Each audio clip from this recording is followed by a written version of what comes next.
Hello, and welcome to the Creative Career Change podcast with me, Hannah Ash. I make my living working simultaneously as a music teacher, an interior designer, a writer, a podcaster, and more. You can read more about me and my work on Substack. Visit shayhanny.substack.com. That's Shayhanny spelled Chezhanny. The focus of this series is on female multi-hyphenates. I've been interested in this concept ever since I read Emma Gannon's book, The Multi-Hyphen Method, several years ago, and these days I consider myself to be a multi-hyphenate. I'm keen to explore, through talking to other women, what real-life multi-hyphenate life looks like across the world, the joys, the challenges, and everything in between. I'm joined today by accountant, illustrator, and multi-talented creative, Emily Charlotte Powell.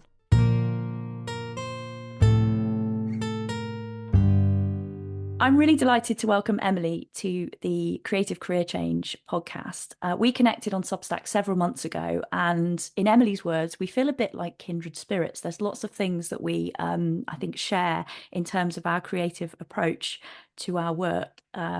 So, Emily, welcome, and please could you introduce yourself and give us a potted career history? Hi, Hannah. It's so exciting to get to chat to you today. And I have been looking forward to this conversation for ages, because we talked about it a while ago, didn't we, when you were kind of having ideas around the evolution of your podcast. So it's brilliant to chat to you. So my name's Emily. Emily Charlotte Powell is my full name that I use on Substack. And I do that because there's another Emily Powell who's an artist in London. And so I do that in order to kind of just distinguish between our work. So I'm an artist and illustrator, but I do a lot of other creative activities as well. And I think to talk through my career history, I'd kind of have to start like right back when I was a child. Yeah. Because I think that all of the creative activities and the drawing and the things that I do now kind of stem from my childhood. So I grew up in a little English village in the countryside. We were very isolated, so we didn't have a TV for a while. So we did so many different creative activities. We spent a lot of time outside. We had, pets, dogs and cats, did a lot of walking, cycling, playing in the garden, climbing trees. And all of my childhood was kind of just filled with creativity. My parents were creative, my aunties and all of our family are really, really creative. But having said all of that, I kind of went to school, and although I did art and music at school and got good grades, I never considered that they could ever be a career path. So when I left school, I did some administration. So I worked in a music shop. I did the books in a music shop for a while. Then I worked for a pharmaceutical company doing more admin at a post office. So I did post office counters for a while, and then I kind of ended up in a job as in the finance department at B&Q, because my husband's mum worked there in the payroll department, and she told me there were some jobs. I was looking for a job, and I got a job there, and I found that I really enjoyed like working in finance. I started off in as a supplier accounts administrator, and then my career just kind of grew from there. I realized I was enjoying it, and there's a really clear career path in finance if you want to qualify as an accountant. So that's what I did. So I stayed there for a long time, about 13 years. I worked for B&Q, had 2 children, progressed through lots of different finance roles, qualified. And then after my second child, when I went back to work after maternity leave, I left B&Q and I went to the NHS. So I worked there as a finance business partner for probably about 4 or 5 years. And then I got what I thought was my, the job where my career was all headed, which was a head of program management. That was my job title, and that was kind of what I expected where I expected to be going, head of finance. What a great job title, good salary. And then COVID kind of happened, and all of the things that I thought I wanted in my life around career just kind of changed. And I was spending more time at home. I was walking the dogs at lunchtime. I had time to do more drawing. And I'd been doing some drawing just kind of on the side, just a little bit over the years, like in the couple of years towards the end of my time with the NHS. And they'd started to commission me. So I was kind of doing that as a side hustle. And then, into COVID, I just thought, you know what? I'm going to give it a try and see if I can do this, full time. So I left my finance career behind. I left behind my qualifications. And I took on kind of being an illustrator full time. So I managed to do that for about 18 months. And I loved it. And I did so many different things. I painted murals, I did pet portraits, I did a lot of business illustration work. That was kind of the main work that I was doing. But unfortunately, the downturn in the economy meant that I couldn't keep going, and it's so up and down. So I'd get loads of work. And I'd be up until kind of midnight, 1 o'clock in the morning, trying to hit an illustration deadline, and then I'd have nothing. And it was so kind of up and down. And I had a big commission fall through towards the end of 2020, just before Christmas. Which was just heartbreaking. And at that point, I had to go back and I had to find another job. So I went back to finance. I worked first at the NHS. I found a job at the NHS. And that was, so it was great to find a job and to be able to move quickly into a paid position. But it was a really, really tough job. It was really tricky. It was very stressful. And I spent the whole of the time that I was there kind of hoping to escape again. And then about kind of, I don't know, 6 to 7, maybe 8 months in, a friend of mine knew that I was looking, for something else. And she told me about a job at B&Q again, where I'd started it all. And it was perfect. It was exactly the right kind of job for me. And so I started back there. So I've been there now for nearly 7 months, and it's great. It's great to have that stability. But I'm only doing 4 days a week, which is great. Ideally, I'd like to do less. I'd like to do 3. But it's great. So I'm doing that alongside still a bit of illustration work. Yeah. So it's so interesting to me that you've gone through lots of different cycles within all of that time, and you've tried, all putting all your work in one place in the finance area, and then that didn't quite work for you. And then you tried putting everything into the illustration, and that didn't necessarily work out. And it strikes me that now you're starting to kind of find what that balance is between the both of those sides of your work kind of working well for you, I guess. So because they're both important, aren't they? It seems. Yeah, absolutely. I think for a while when I was working in the NHS, in the last job that I was in, I'd spent some time thinking, oh, maybe I could get a practicing license and start to practice finance. And then I started to think, actually, I'm just trying to escape. Yeah. So once I'd found stability in this job that I've got now, all of that desire to not, I mean, obviously it would be amazing to not have to have a salaried job, but I do enjoy the job that I've got, and I think it brings almost a relief and a stability and a structure that I find I need. And although the daydream, the dream would be to just kind of create and craft and draw all the time. But the reality of that when you're trying to run a business is that you can't do that anyway. And you do have wonderful days that do feel amazing, and they are idyllic and they do feel like the dream. But when you've spent like, I don't know, 2 days trying to make a load of edits to your website and looking at SEO and I don't know, trying to work out how to get things to work on Google add-ins and all of this stuff that just gets really complicated. I think it's nice.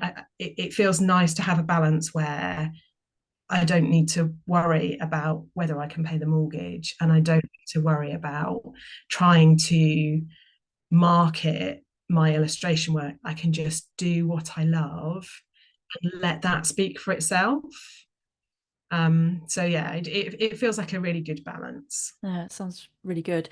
And I know that you're not necessarily the biggest fan of this term multi-hyphenate, or you don't necessarily consider it as for yourself, but I just wondered at what point you maybe had become aware of that idea of people having multiple jobs, whatever we call them, and when you maybe realized that you're doing that.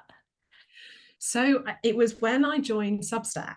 Okay. So I've been on Substack for a couple of years now. I've only been writing there regularly for about probably 18 months, but I joined kind of July 2022.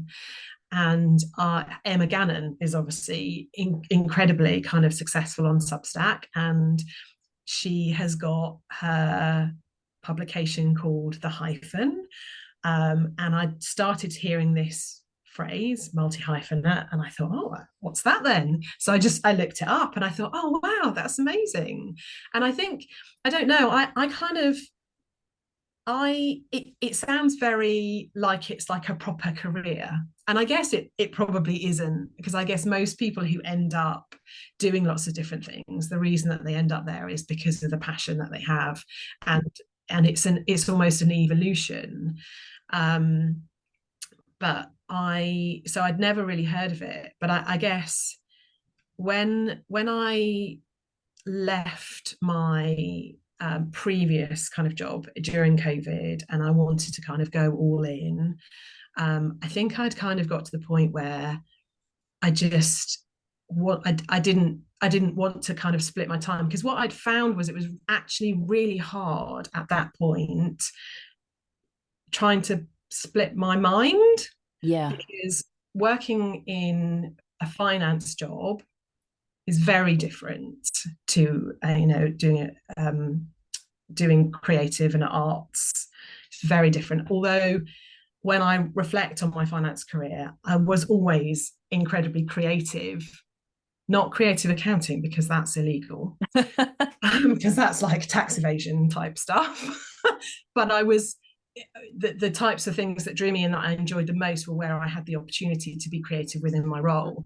And I'd started, and the reason that I was able, even in the first place, to move from my finance career into an illustration kind of full time was because I'd started by creating some illustrations for our finance team day. So some posters where we could do like graphic facilitation, where I'd drawn some stuff that we used as templates within the finance day, and people at my my employer, they saw what I was doing, and we did a finance presentation to the board, and the CEO saw my illustrations and then asked me to work with a comms team to do some more, and then they started to commission me separately and pay me. So I guess it kind of just evolved that way. And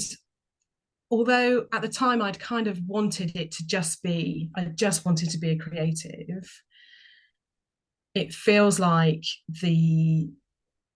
I don't know, the multi-hyphenate thing. I guess I might call it multifaceted rather than multi-hyphenate, because I found after a while of doing my illustration work that it started to feel too much like a job. And I think it was at that point, and I guess that's why being a career multi-hyphenate, although I think that's kind of what I am, it feels like I don't know, it feels like I feel like a bit of a fraud saying that that's what I am.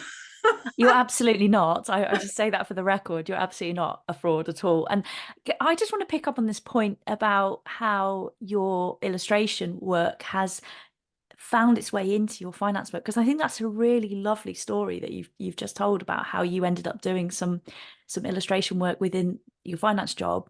Because I don't know about you, but certainly for me, when I went part-time in my teaching work and then started doing interior design and all sorts of other things, I saw them as being very separate, and I could never imagine the two kind of worlds coming together. And yet, like you, I've had instances where those two worlds have come together in ways that I would never have kind of imagined. And perhaps I wonder if you think part of that is allowing yourself the freedom of the creativity that then these things just appear.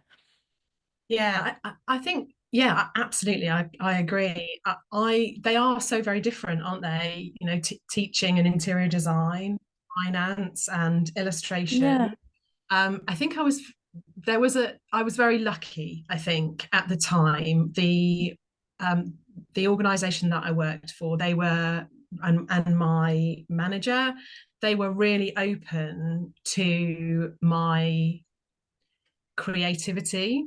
So when I was at B&Q and where I was working at the time, they'd had graphic facilitators, so like live illustrators who come to a workshop and they draw like the discussion, which it blows my mind.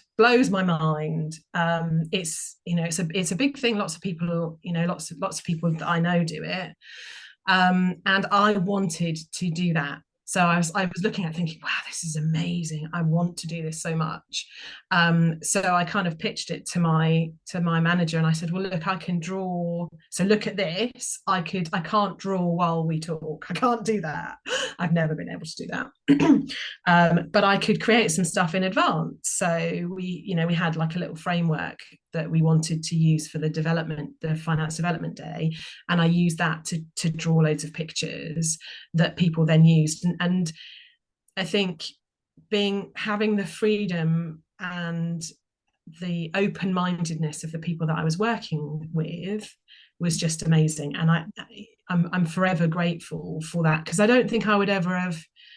I don't know if I would be where I was now if that hadn't have happened.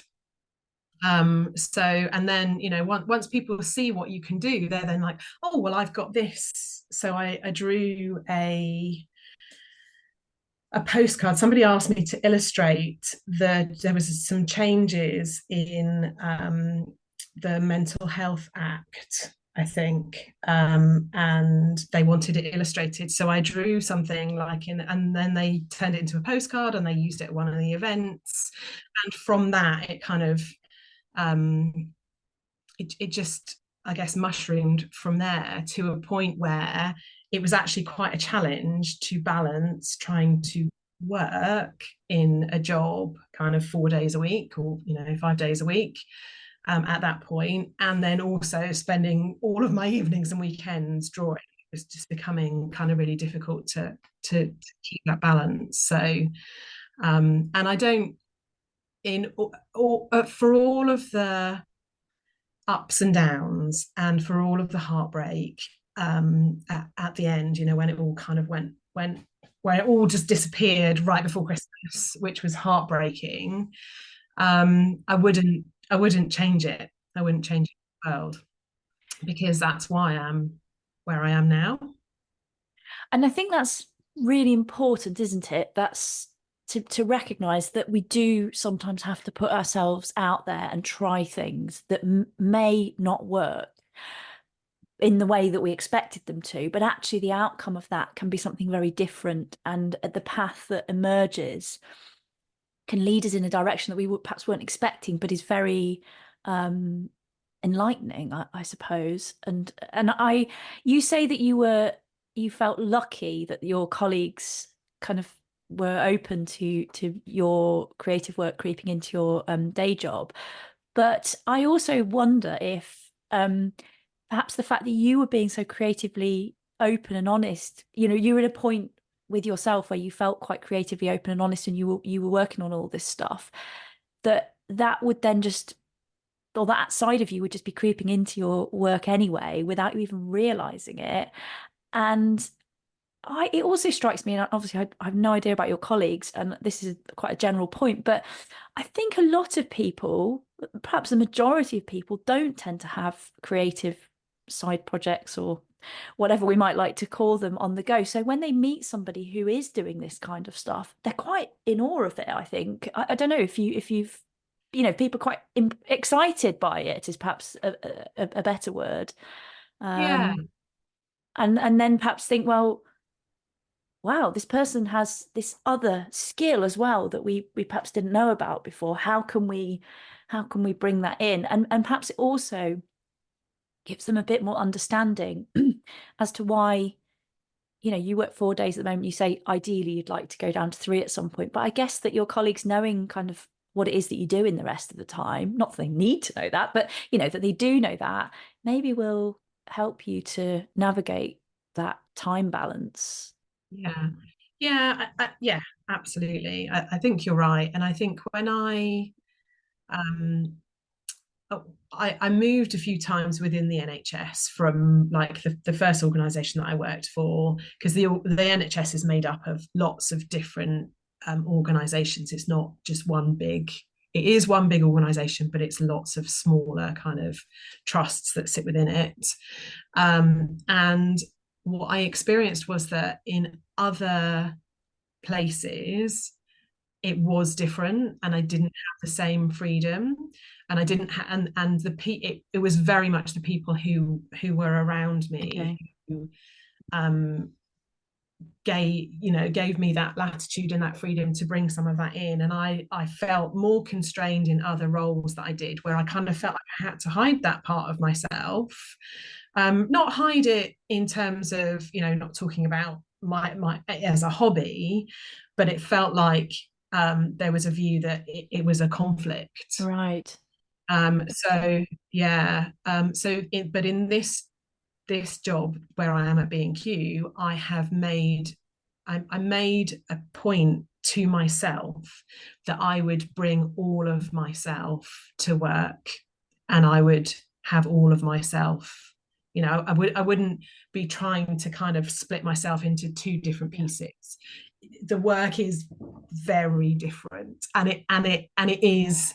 I do still feel like, there is work Emily who does finance stuff, and then there is kind of the rest of me. Um, and switching between the two in terms of, the things that I have to think about is very different. But I didn't want to feel like I was hiding a part of me in my paid job. So I'm very open about it. I talk about it, just because I don't want it to be, oh, this is what you do that. I'm like, yeah, this is who I am as Yes. an entire person. And that is, I find, an accountant, and also all of this other stuff that I do and I love. And some of the people, one of the girls in particular who I work with, she loves crafty stuff, so she does loads of it as well.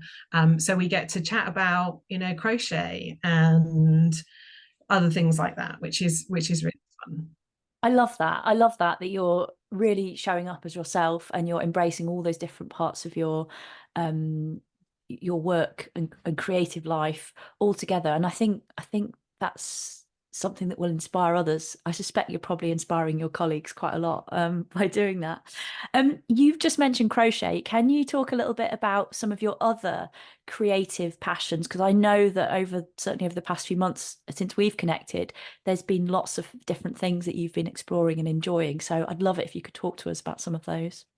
Yeah, absolutely. I would love to. I will have to try not to talk too much. So please do stop me if I go on too long. But I think so. I don't know, refer back to kind of what I said earlier. When I was a child, so I grew up, I've got an older sister, a couple of years older than me, and we did everything, not everything, but we did so many different things. My dad became too ill to work, which is a whole nother story for another time. But he took up, a friend of his was a wood carver, like a master craftsman. So he took up wood carving, wood turning, and built, an entire kind of woodshed with a lathe and a bat, all, amazing equipment. And I've got lots of it here. He made the most amazing furniture and beautiful kind of carvings. So we did some of that when we were children. We made, we went through a phase of making matchstick models. We played with, we made lots of things with Fimo, which I know that you've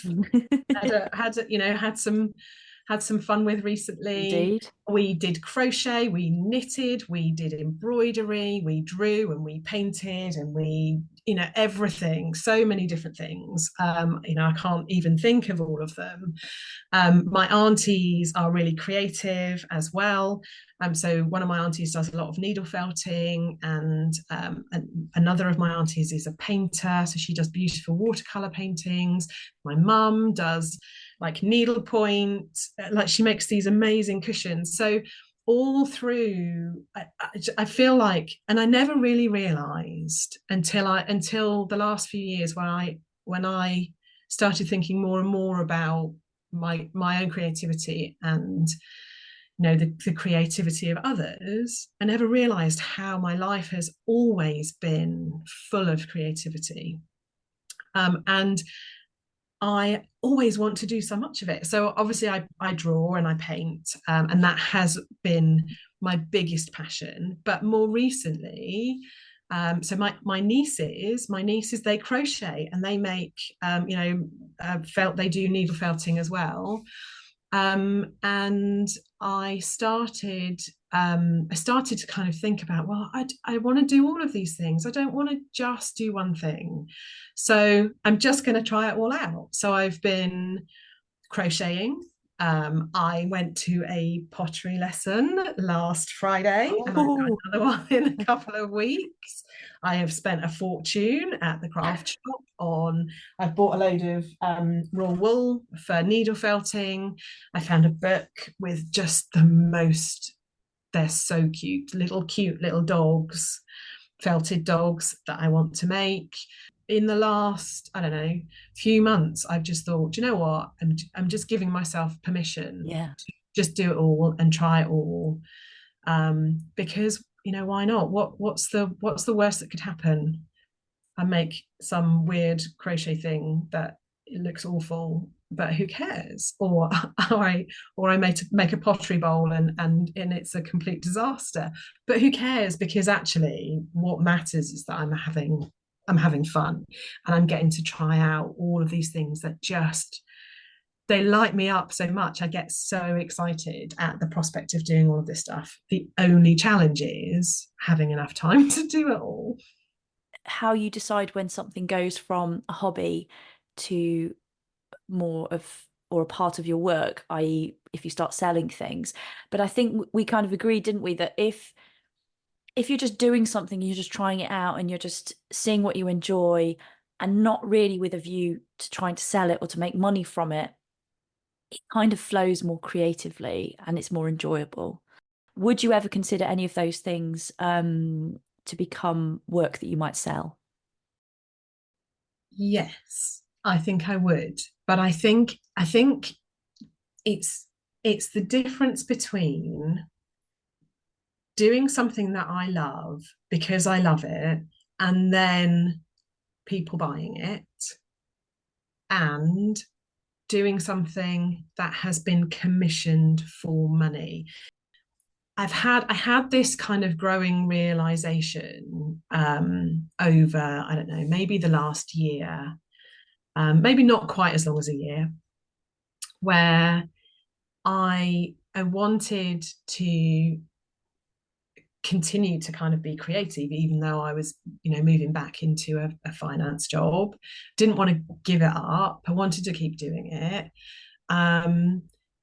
But I'd found that the work that I was doing, where I was making other people's ideas come to life, and I was taking other people's words and turning them into pictures, and other people's inspiration and other people's memories and moments, and capturing those, that felt like work. Yeah. And not that I didn't love doing those things, I really did.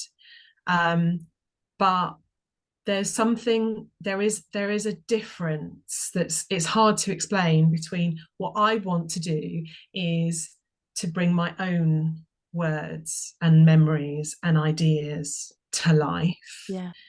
And then if those things become successful, then brilliant. Yeah. Because I've got a little website shop, and I do sell my work through there, but I don't draw it to sell it. I draw it because I love it, and then if people buy it, it's because they love it too.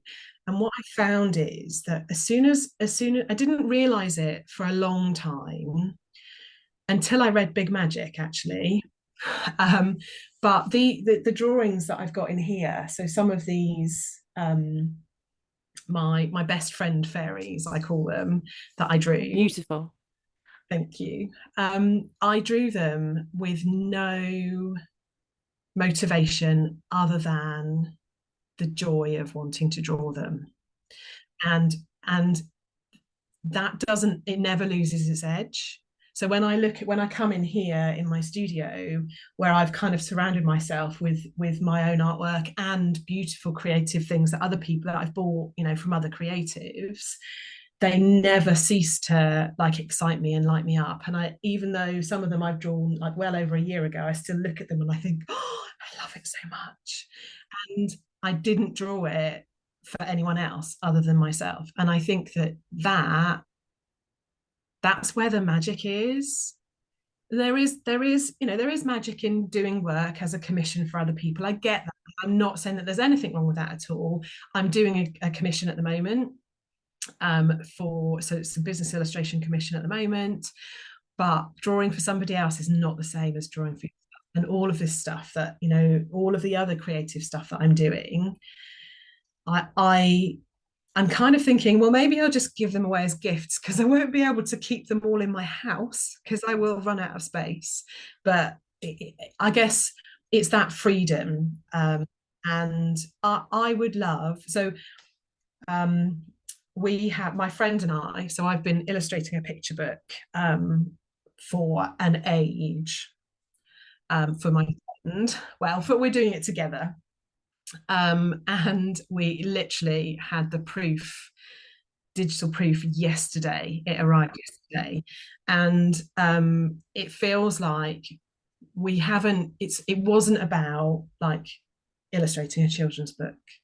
It was bringing to life a magical world, and I think that's the difference. So the amount of time that it has taken me to draw the pictures that are in the book, it could never be commercially viable. I couldn't be a picture book illustrator and spend the amount of time that I have spent on those drawings. And yet, it's wonderful and lovely, and I adore it. But the reason that we did it wasn't, to make a fortune. It was to create this magical world. And of course, we want it to take off and be wildly successful, and that would be amazing. But I guess it's about the point and the motivation, and that's what kind of feels like it's that little bit different. So when I do work on commission, I'm doing it directly for money because he's paying me to do XYZ, and then they get a say in it, they get a say in the outcome, and I have to change stuff with, if they need me to do stuff, then I have to change it, because I'm working for their ideas. And it's that flip between doing something that I love and then having it available for people to buy versus doing something for somebody else that they're paying me to do. Yeah, I love that. And I think it's the organic nature of the creativity that seems to really spark so much joy. And I can feel the excitement and the fizz of energy kind of coming through the computer, through Zoom, at me from you, because I can really feel how much energy it's and joy it's bringing to you. Emily, thank you so, so much. It's been an absolute pleasure. And I think we could probably go on talking for an awful lot longer. But it's been wonderful to hear about your career so far and all the creative strands to what you're doing. And I can't wait to sort of follow the threads even further. So thank you so much. Oh, thank you, Hannah. It's been wonderful talking to you too.